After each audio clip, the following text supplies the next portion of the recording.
Hello children, welcome to Anita's online academy. In my last video, we had discussed, in my last class 10th video, we had discussed about circulatory system under the chapter life processes. In that video, we had discussed that for the convenience of our study, we can divide circulatory system in heart, blood and blood vessels, and there we have discussed the structure and function of heart in detail. Now we are talking about blood. Blood is liquid part of circulatory system, and it is red in color, and its red color is due to presence of a pigment called hemoglobin. In this hemoglobin substance, hemoglobin pigment, there are two types of substances, or we can say it has two main parts. First is hematine, which actually contains iron, and globin is the protein part.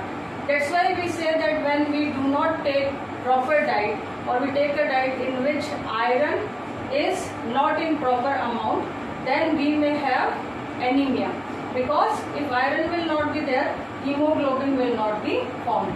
Anyway, let's continue with the topic. So blood is the liquid part, red color is due to hemoglobin. And blood is a connective tissue. Now, what is connective tissue? First, as you know, tissue is a group of cells which together perform a particular function. So in this case, blood is also a tissue, and it is connective tissue. As the connective word suggests that it connects different parts of body. There are some other connective tissues also in our body, like bones, which we will discuss separately. So here blood is a connective tissue, and as it is tissue, it should have cells, and as it is connective tissue is one, it is a kind of tissue in which there should be a matrix or a ground substance in which some particular type of cells are suspended. In case of blood, as it is also connective tissue, so it should also have matrix and cells. So in case of blood, plasma is the matrix, which is liquid. Plasma is a liquid part of blood, and it is a matrix, and blood corpuscles are suspended into this liquid. So matrix and cells, and this is connective tissue. Now this plasma or matrix, let us see its composition. It is composed of 90% water, and some other substances are dissolved in it, like protein, digested food, common salt NaCl, waste products like carbon dioxide, urea, and hormones. Hormones is not waste products. Waste products are carbon dioxide and urea, and hormones which are secreted by endocrine glands. Endocrine glands are located somewhere in our body, at various places in our body, and they secrete some chemical which is known as hormone.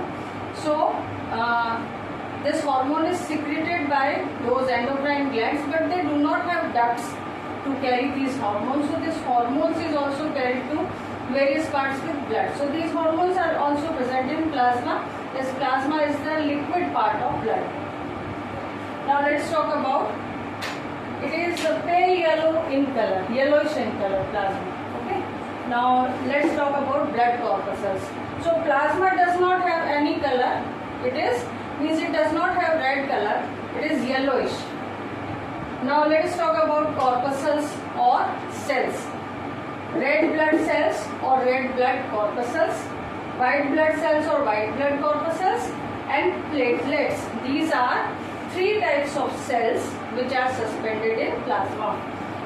So first let us talk about red blood cells. Red blood cells are red. Actually, the hemoglobin is present in these cells only, red blood cells, and that's why they are red in color. Their structure, we can say they are circular in shape, and they are depressed from the center. From center they have depression, like my hand, you can see my palm, it has some depression here. Okay. Now this type of depression is in opposite side also. So we can say it makes a biconcave shape. Depressed from this side, depressed from another side also, means we can say dorsally as well as ventrally. Dorsal, ventral, both the surfaces, it is depressed, and that's why it has biconcave structure. Now red blood cells contain hemoglobin in them, and hemoglobin not only provides red color to blood, but it has a special feature that it can associate with carbon dioxide and oxygen. So that's why from lungs oxygen is carried to various parts of body and carbon dioxide is carried from various parts of body to lungs. How does it become possible? When we breathe, we take in air only. We cannot take only oxygen from air. We take in air. This air reaches to our lungs, and this air contains all the gases, but only oxygen reaches to our cells. How is it possible? It is possible because when air is taken in our lungs, in lungs there are air sacs where exchange of gases takes place. I have already explained in respiratory system how does it take place. So in air sacs the blood capillaries are there, and in blood capillaries the blood which has come from various parts of body, that blood contains carbon dioxide, and the air which is coming from outside, it contains oxygen. The amount of oxygen in the air which is coming in our body from outside is more, and amount of oxygen, let me repeat, amount of oxygen in the air which is entering in our body is more. Got it? And amount of carbon dioxide in the blood capillaries which are bringing blood from all the parts of our body to lungs is more. Let me make it more clear. See, when you breathe, air enters in your body, this air goes to lungs. So this air which is coming from outside to inside, it has about 21% oxygen. So it is oxygen rich air. Whereas the blood which is present in blood capillaries of lungs, that blood is coming from various parts of body, and in various parts of body due to cellular respiration carbon dioxide is produced. So the blood which is coming from various parts of body to air sacs, it is rich in carbon dioxide. So in air sacs the exchange of gases takes place. That is, carbon dioxide is given out and oxygen is taken in by blood. Now the question arises that does hemoglobin can hemoglobin associate with carbon dioxide also? Yes.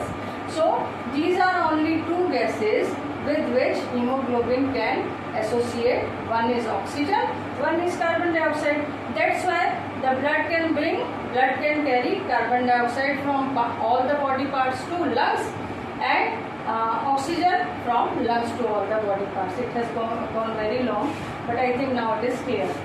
So red blood cells are red because of hemoglobin, and hemoglobin can associate with oxygen and carbon dioxide.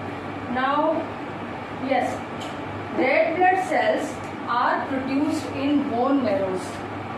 Long bones like humerus and femur, means the bones of our limbs, hands and legs. They are long bones. In the bone marrow of these long bones, red blood corpuscles are produced. Now, what is bone marrow? You know that bones are hollow from within, and in these hollow bones inside there is some substance, some semi-solid type of substance is filled inside the bones, and this substance is known as that bone marrow. And this bone marrow produces RBCs or red blood cells. When the red blood cells are produced, they have nucleus in them. But once they become the part of flow of blood, then their nucleus is removed. So we can say the red blood cells, which are the part of flow of blood or which are flowing with blood, they do not have nucleus in them, and they have very short life span, means they keep dying and producing every day. Okay. Now we come to white blood cells. They are irregular in shape, just like amoeba, and they have nucleus in them. Nucleus also have various shapes, which we will discuss in detail in higher classes. Here we can say only that white blood cells are irregular in shape, just like amoeba, and like amoeba they show amoeboid movement also, just like amoeba they also move. They make pseudopodia also. Okay, as we pseudopodia we have discussed while discussing digestive system, so you can see that video also. So children, white blood cells are just irregularly in shape, just like amoeba. They have nucleus. Nucleus also has various shapes, and accordingly various types of WBCs are there, which you will discuss in or which you will study in higher classes. Here we can say what is the main function of white blood corpuscles? They provide us disease resistance power. See, when any germs enter our body, they cause some disease to us. So these white blood corpuscles, they kill those germs. What are germs? Germs are bacteria, virus. What are they? They are microorganisms. They are the germs. Disease causing microorganisms are called germs.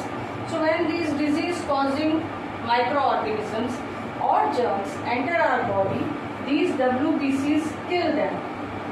Okay, and how do they kill them? Some WBCs produce some chemical substances known as antibodies, and these antibodies can kill those germs.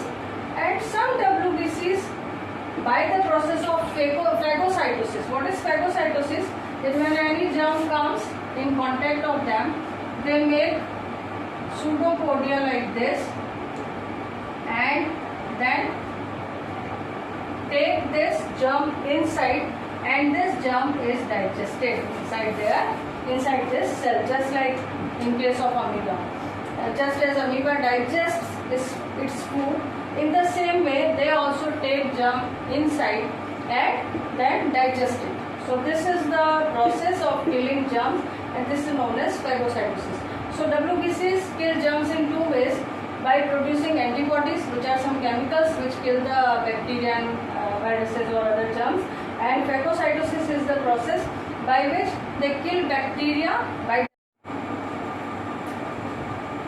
Yes, children. Now we are talking about third type of blood corpuscles. They are platelets. They are disc shaped.